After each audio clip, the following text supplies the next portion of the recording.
Hey, what's up guys? Sir Emanon here, back with another video of Lunalight testing. This is continued testing for YCS Niagara. So this is probably going to be the last live gameplay commentary that you will see before I actually head off to YCS Niagara. If you guys do want to know my or keep track of my performance, I will be updating live for you guys on Twitter as well as on Discord. So be sure to follow me on both of those platforms. The links will be in the description below as always. So if you guys want to, follow me, track my progress, see what I'm doing or how badly I'm doing or whatever, definitely feel free to check those out. I will be continually giving you guys round by round updates as long as I remember to. Hopefully I will. But anyways, this is going to be a bit of a shorter one. I want to be as concise as possible while still being thorough, but I don't actually have too much time to edit and upload and record stuff today, so I am going to be a bit on the quicker side of things right now.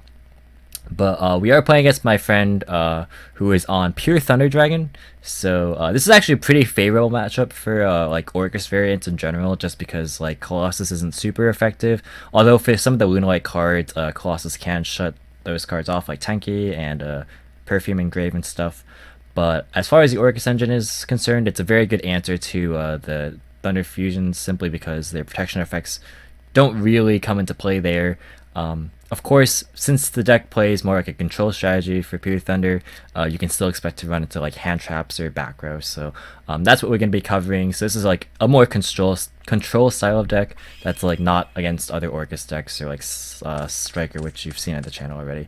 So this is a build that still is running White Rabbit. I got this idea from somebody on my Discord server, Mana.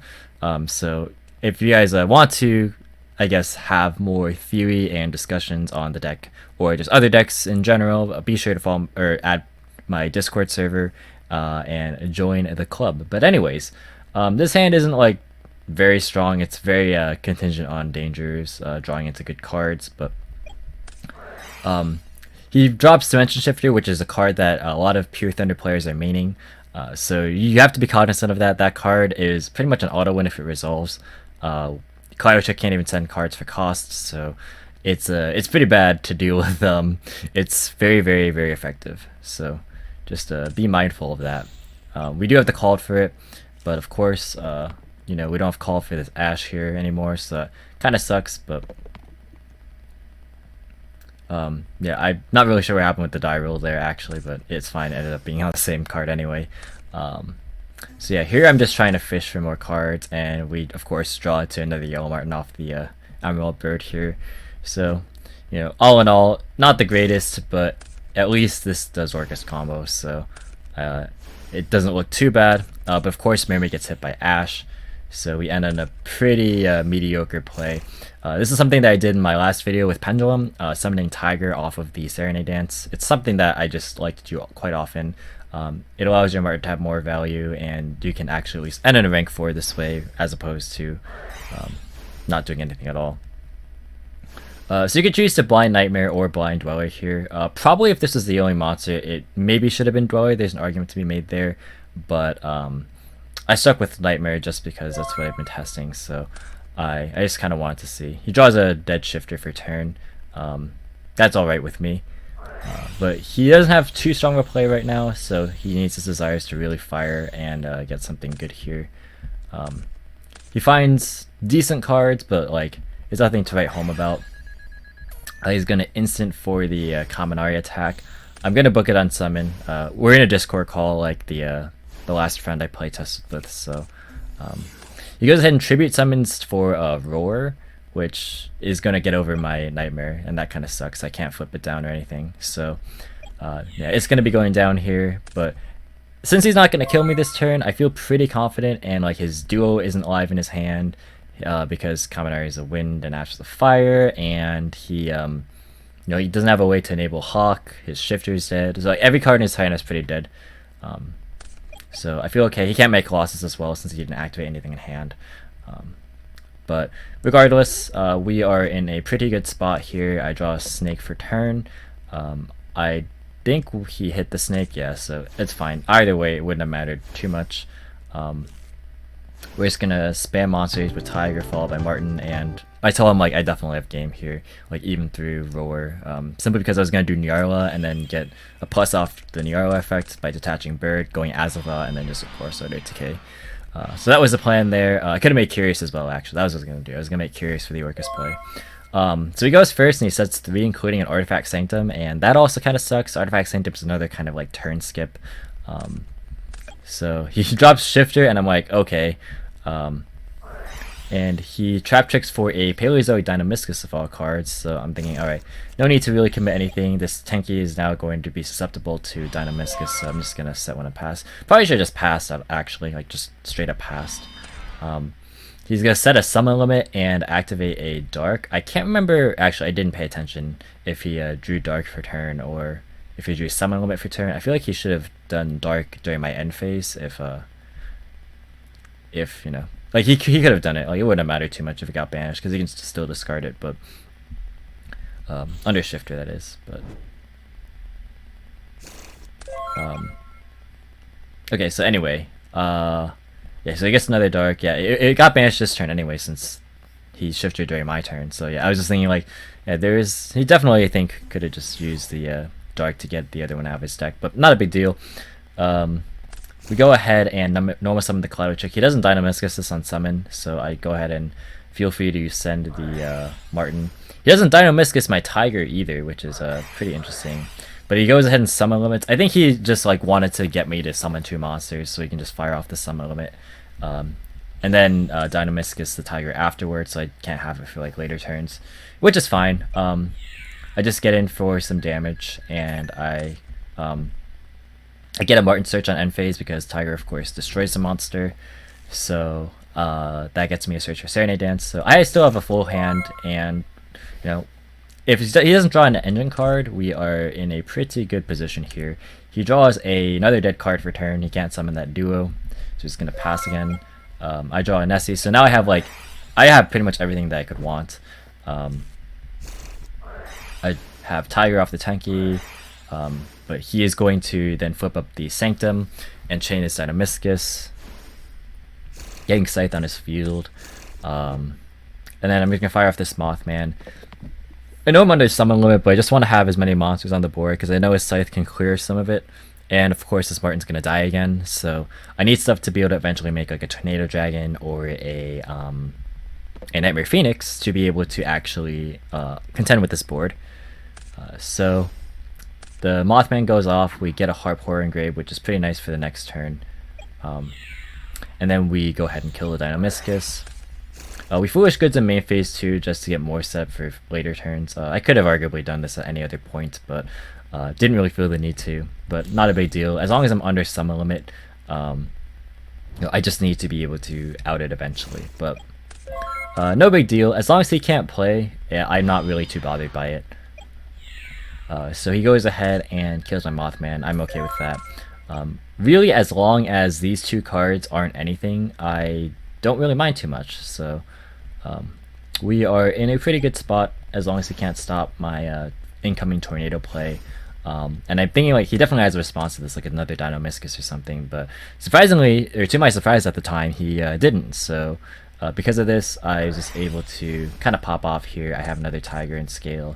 So I go ahead and Phoenix the card that was recently set, since the other card I assumed was just dead. It was sitting there since turn 1. Same, of course, is going to pop my Phoenix, but I don't need my Mermaid since I already have Harp Engrave, so that's not too big of a deal for me. I believe I pitched a Nessie, so I got another Search off that. And so I'm just able to really like extend. I definitely have game here. I'm just going to fast forward it actually. So you can see that like even in the like control-y matchups where games can last quite a while, this deck really excels at just generating advantage. I'm still running Dark Ruler no more in this list. I've actually since dropped the card. I kind of just found it underwhelming, but things can always change on a dime. You know, you never know. But yeah, I kind of do way more than I have to, but I just do it. Like I have a million ways to get game, but like it's, yeah, he just shows me that it's Thunder Dragon Fusion, so like yeah. So that's gonna be it for this set. I lag a little bit because Dueling Book sucks, so I will cut to the next set of games, still against Pure Thunder. Alright guys, this is part 2 for the Pure Thunder. I mean, we're just playing like a bunch of games at once, you know, it's not really any set thing. In this build, I'm still maining the Twin Twister. Like, a lot of things actually changed since this night of testing. This was on Tuesday, so it's 2 days ago, but a lot has changed since then, so this build is definitely not my current build, I can tell you that much. And I can almost guarantee that my build for Niagara is not going to be this build, or like the build that I am currently testing as well. My builds, whenever I prepare for events, they just like, they change on a dime, man. They change pretty much every other hour, and I can't stop myself. I have no self-control.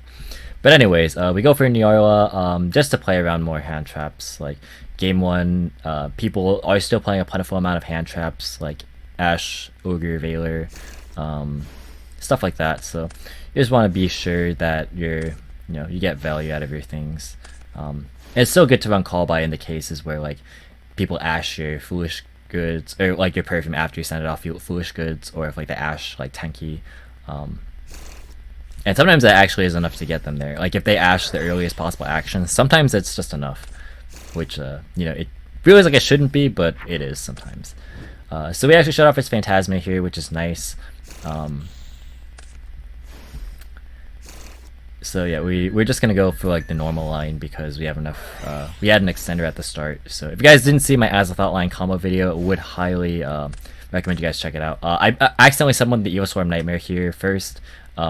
Just a like small misstep in terms of what I was supposed to do. I was supposed to like just summon Galatea. I didn't even catch it until he pointed it out like after I summoned the Galatea. I'm like, oh oops, just I guess summon Galatea here.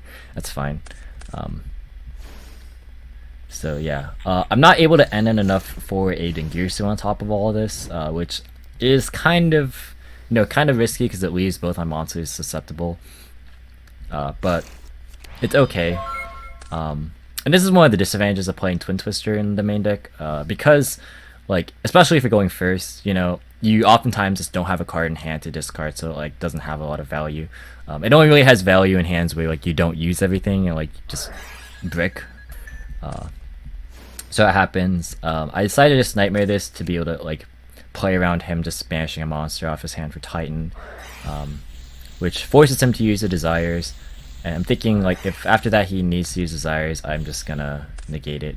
And then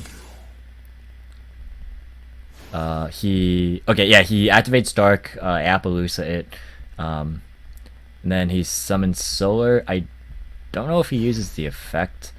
There he tried to summon Colossus. Because Dark got negated, like its activation got negated, Colossus specifies that you have to have activated Thunder effect in hand. So if the activation is negated, then you actually can't summon Colossus. So that's what happened there, if you guys are wondering. But like, you could have used Solar to like try and bait out Appaloosa.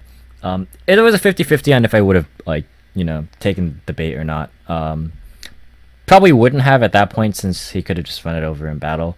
Because like then like the only realistic option he could have sent was Roar, and then like the last card in his hand would have had to be a Hawk to like summon back the Roar. So the answer is just negate the Hawk. Like then it would still get run over in battle, but like he's exhausted more resources that way. But then if he did use it, like he should have just used it anyway. I feel like if he wasn't going to use it anyway, it's the same thing as it getting negated, right? So I feel like he should just use it, but it's alright. I don't think it made much of a difference in the course of this game. He goes and Dynamiscuses my Babel, actually, of all cards, which, I'm totally okay with. But Kaminari has 1400 defense. I'm just, like, checking. I still haven't used Tiger yet, so I'm just, like, I'm okay with just doing everything, and he knows it's game, so we just move on to the next one. Here he dead draws Scythe, but he has Dimension Shifter, which, I can't stop there. So he's free to pop off a bit. He lures away a Dark, which allows him to just freely make a Colossus, and he passes there. So at this point, I'm under Shifter, so I decided to just set a symbol and pass, because he can't drop another Shifter, right? So I'm free to just kind of like let this thing die and hope to just not be OTK'd, essentially. So he's gonna banish his duo to summon a Titan, I believe, and then he's gonna go for some pops with or a pop with a Titan. Which is why, like, the previous game I set Foolish Goods, and I was like, wait, why would I set Foolish Goods or like anything against like a deck that can make Titan and just pop my board? So yeah, that's why, you know, in this game I just didn't set any back row because like they would just be susceptible. But here I have Tenki and Perfume, which is a great combo. He does not have any way to directly stop me. Like the only interaction he has is like a Phantasme. He doesn't have any like Thunder Pops. I thought that maybe he would Thunder Pop the Tenki, but he ended up not doing it. I was okay regardless because I had Foolish Goods anyways, but we were okay. Here I discard the Clutter Chick because I want to use White Rabbit. So yeah, I go ahead and send a Martin after bringing back the Chick with the White Rabbit effect. If you guys don't know what this card does, just in case you guys aren't familiar with it, basically if it's normal summoned, you can Monster Reborn a Lunalight monster in your graveyard in defense position. So wow, as if this deck needed more Monster Reborns, right? But yeah, it's another Reborn on normal summon. And then as a soft once per turn effect, you can target back row up to the number of other Lunalight cards that you control and bounce them to the hand. So it doesn't include itself, but includes your scales. So if you have like a tiger in the scale, tiger and wolf in the scale, or double tiger, counts all of them. It you know, if you for some reason like set a Serenade Dance, not sure why, but in case if you wanted to, you know, that works too. You can, it counts obviously all the monsters as well. So good way of effectively clearing the back row. He shows me the Scythe, and I'm like, oh, haha, good thing I didn't pop it. But you'll see later on I did pop a Scythe like an idiot. But anyway, I go for Niagara into Azathoth just in case he had hand traps, and like that would basically force his Titan right there. You know, if he had a way to pop with Titan, he would essentially just have to pop it right there. I feel like he would have done it earlier at that point, but you know, not too big of a deal. We basically just go into our full Orcust combo, and I'm gonna speed this up here. So that's basically just gonna be it there. Like we have a trillion ways to OTK. We go into Zephyros like just because we have the whole Perfume Serenade Zephyros combo, and this is like 8 trillion damage. This is like a lot of damage, man. Yeah, I go for Dweller. I don't know why. I just do it. I don't know. No real reason not to, I guess. So yeah, that would do it for this game, and then we go into another match here. So I think this recording is getting a bit longer than I would have liked, but I still hope I'm keeping it short. So here's the game I was talking about earlier. He ashes my Tenki, and what do you know, that actually just ends my turn. Granted, I drew a lot of bricks. You could have argued I should have Twin Twister, pitch Nightmare to pop my own Tenki, and then like summon Emerald Bird and then do an Orcust combo. Maybe there's a world where that's correct. But because I'm specifically playing against Pure Thunder, I'm thinking they may be like if he doesn't draw the right hand, he can't OTK me. But I probably should have just done the play where I Twin Twistered my own Tenki and then, you know, just gone from there. But I felt like, whatever, we'll just play for next turn, because like there were a couple of games where I had to like turn skip because of dimension shifters, so you know that sometimes happens. Yeah, I show him my hand here and I just scoop because he definitely has game. So yeah, probably should have done the Twin Twister, pitch Nightmare to pop my own Tenki, but didn't feel like I needed to at the time. He shotguns Lantia, which, you know, shuts off pretty much my whole hand. Like it shuts off my hand from doing anything meaningful, and he just goes ahead and adds another dark while he's at it. So he's again in a pretty strong position. He ashes my Martin Search, and at this point, like my Emerald's in my hand, so like I can't do anything like with this Foolish.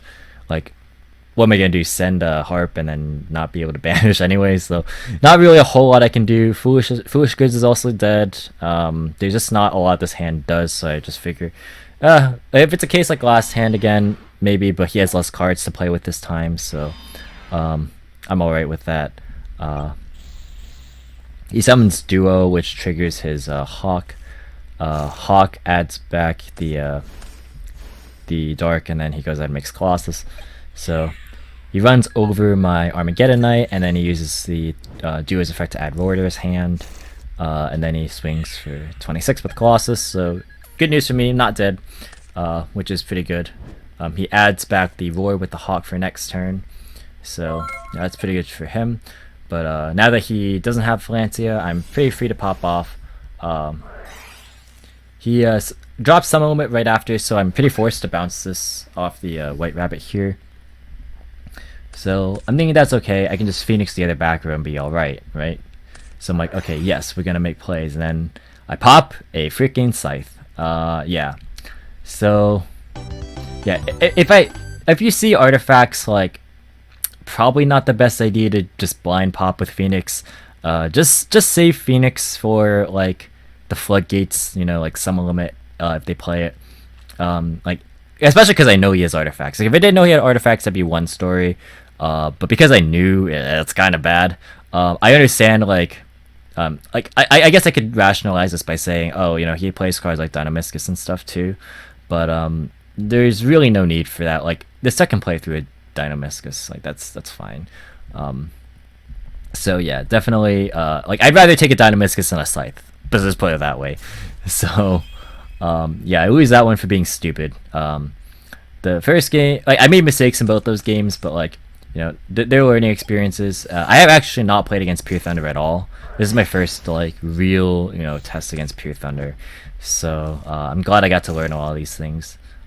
Like, these little interactions. And maybe not every build is the same.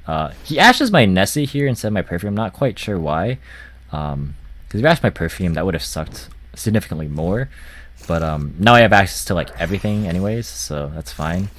Here I don't go for the Azathoth line just because I'm thinking, like, I'm pretty safe to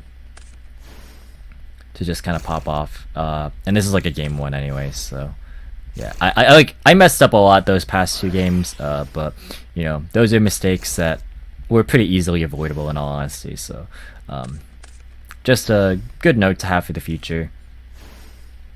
And we'll just carry on from there. I believe this is the Appaloosa combo with Dingirsu and Crescendo. So that should be good there. Yeah, we're just going to do that combo. So that was, I mean, admittedly the Ash wasn't the greatest timing, but you can see how, like, beneficial it is to not need to rely on Azathoth simply because your play lines are just way stronger. So he sets 2 and goes he goes Desires. He sets Dynamiscus. I'm inclined to let it go through. Like, I don't think it's, like, super threatening to me right now. He draws Desires off the Desires. I just negate, like, everything with Appaloosa. And then including the Solar, which he does use this time. I protect my Appaloosa with Dingirsu. And then here I'm pretty safe to pop off. I haven't had to use my Crescendo, so that's pretty good. Here I get, like, way greedy, alright? I'm like gonna get really greedy here. So what I'm about to do is, like, you know, bounce the White Rabbit with Martin. Now what I could have done was obviously this is gonna force Crescendo, right? So what I should have done was just normal summon White Rabbit and then just bounce the other back row and then win the game. But, like, for some reason my thought process was, hey, I want White Rabbit to summon a guy on summon because I, like, don't get to use that effect very often. So that's pure greed. That's just bad gameplay. Like, I just make a lot of silly mistakes. Very avoidable stuff. I still end up winning this game, spoiler alert, but it's just unnecessary. Because now he's just gonna pull out, like, Dynamiscus my Boros Sword, and I'm just sad. But in the end, he has one card, right? And I still have an Evil Swarm Nightmare, so, like, it's not that big of a deal. I just attach with Dingirsu, and then, like, I just draw another card out of shame. I don't even end up summoning the White Rabbit. Like, how upsetting is that? But anyway, yeah, so he has no cards, and, like, he would need to, like, draw another Desires, but he draws a Dead Shifter, so we still win, but definitely not clean gameplay. Don't be greedy, just take the bounce, man. Just, like, you don't have to get value out of every single, like, little action. Like, my board was too full there. Yeah, just don't play super greedy. Be smart. Don't be dumb. That was very dumb of me. I'll fully admit it. We're starting to lag a bit here, which kind of sucks. He goes for the instant fusion, and he goes out and summons his Kaminari attack. I believe he just ends on A Colossus, yeah. He wants to shuffle from his graveyard. Why am I lagging? Alright. It only lags when I guess the deck shuffles, which is weird. But he sets a Dynamiscus in the Sanctum. He keeps the Dynamiscus in hand. So I'm like, alright, Tenki's dead. My Foolish Goods, like, they're not dead, but I have to play a little bit smartly here. Obviously drawing them in multiples is kind of bad, but it's okay because we pitch the Harp Horror. Like, you know, we're good at this game. We have Lancia in hand, but we don't really have a great way to get rid of stuff. So I just go ahead and wow, I don't know why shuffling the deck causes us to lag so much. Like, that shuffling animation is really bad. But anyway, yeah, now he goes on summon, he uses Dynamiscus, which the other time he didn't, and I think he wanted to just stop it this time, which was fine. Yeah, so I go for a Harp Horror to summon Orcust Samurai to just try and go for an Orcust play, but he Sanctums me, so I'm like, oh my god, you gotta be kidding me. But I draw into this Lancia and I hadn't normal summoned yet, so I'm thinking, okay, so I should just tribute summon this Lancia. He brings back his Dynamiscus off the Sanctum, by the way. So I'm just going to tribute summon Lancia. It can still activate on the field to use its effect. So I'm just like, alright, punch over Thunder Dragon, punch over Dynamiscus, and just hope that the Lancia will get me there. So I shotgun it, and he just switches the stuff to attack position, and then he I think actually makes, oh no, he passes here. So here I'm in kind of a bad spot. I set the Perfume thinking that, like, okay, I'm gonna have like a chick off the Serenade Dance, so I'm gonna be able to summon something, but since he got rid of it on summon, that got a lot harder to do stuff. So I don't really have like that great of a play. I just go Nightmare, Send Wand, special back Harp. If I drew any normal summonable monster, I had an Orcust play here, but didn't, and Tenki is dead because Colossus. So just set Call by the Grave and hope to not die, basically, is the plan. He goes into Titan here, which is pretty interesting. I think he's just trying to go for a push. Dark is going to add Duo here. And wow, this lag is kind of annoying. But anyway, yeah, Fusion will add the Hawk, and he's gonna go Hawk, and I'm like, okay, he's probably gonna go Hawk, so I'm just gonna chain Call by the Grave. He probably doesn't really have anything else. I know he has Duo, and his Duo, I believe, is not live right now. Yeah, he can't summon it. So I have another turn to live. I can summon his, or I can summon off of the Harp, but you know, if I just need to draw something that's playable. But then I remember, wait, he doesn't have Colossus anymore, so like every card in my hand is just alive. Like, it's funny, I drew the Dark Ruler like after everything was said and done. Yeah, Dark Ruler, I don't know, like even into Pure Thunder, it's like not the greatest. Like, we can obviously work around a Colossus without it. Granted, like, he got rid of it, but like, you know, there is still like a specific subset of plays that could have happened there. Like, if I drew any monster, you know, we were good to go to make just an Orcust play. But anyways, yeah, we're gonna go ahead and go for our Zephyrs because we have a Perfuming Grave, and I'm gonna fast forward this. It might cause it to lag a bit. I apologize in advance. Dueling Book kind of sucks. Flash is pretty outdated, honestly. Yeah, this is just not great. I'm sorry. Dueling Book just sucks. Like, it doesn't run very well after like a set period of time. I have enabled hardware acceleration. I guess I could like turn my quality down to low. That looks probably like trash, but you know, it probably wouldn't like even fix that much like in the end. But yeah, but basically you can see here that I have game with this game state right now on the board. Simply because he doesn't have any Titan pops, so I guess I go for the Azathoth just to be safe. But I can just realistically make a Boros Sword and win. Here I kind of derp a little bit. Yeah, I forget that I don't have Symbol yet, so I just need to back up a bit and do that. Again, in testing, it's okay to like take back plays. Yeah, again, I was about to send the wrong monster because I would have left myself without a zone to make Dingirsu. But anyway, not that I needed the Dingirsu, but you know, just trying to play optimally here. But yeah, this is definitely a game on board right now. And I hope that this is the last game because I can't handle this. This Dueling Book lag sucks. Please let this be the last one. It is. Alright, awesome. So yeah, that's gonna be it for this video. Sorry, I said it was gonna be short and it ended up not being short, but you guys already could tell by the video title or video length. So I don't even know how long this video is. Probably like encroaching 30 minutes again. Hopefully not longer. Probably gonna be longer. But yeah, anyways, that's gonna be it for this series of games. It's a lot of games, but hopefully you guys did take away something from this video. But thank you guys so much for watching. Hope you enjoyed. Be sure to leave a like if you did. And as always, leave suggestions and feedback down in the comment section below. I always enjoy reading and taking your guys' considerations into account. If you would like to, please feel free to hit the subscribe button to basically have more videos at your disposal similar to this style of video. There's lots of content already on my channel that's very informative, thorough, and in-depth, but I intend to continue that style and create this sort of niche on YouTube of going super in-depth of matchups. And of course, I do want to broaden beyond this deck, but just because I'm already testing with this deck, might as well bring it to you guys. But in the coming weeks, you guys will be able to see more decks if you are interested. But anyways, thank you guys again so much for watching, and until next time, I will catch you in the next video. See you guys!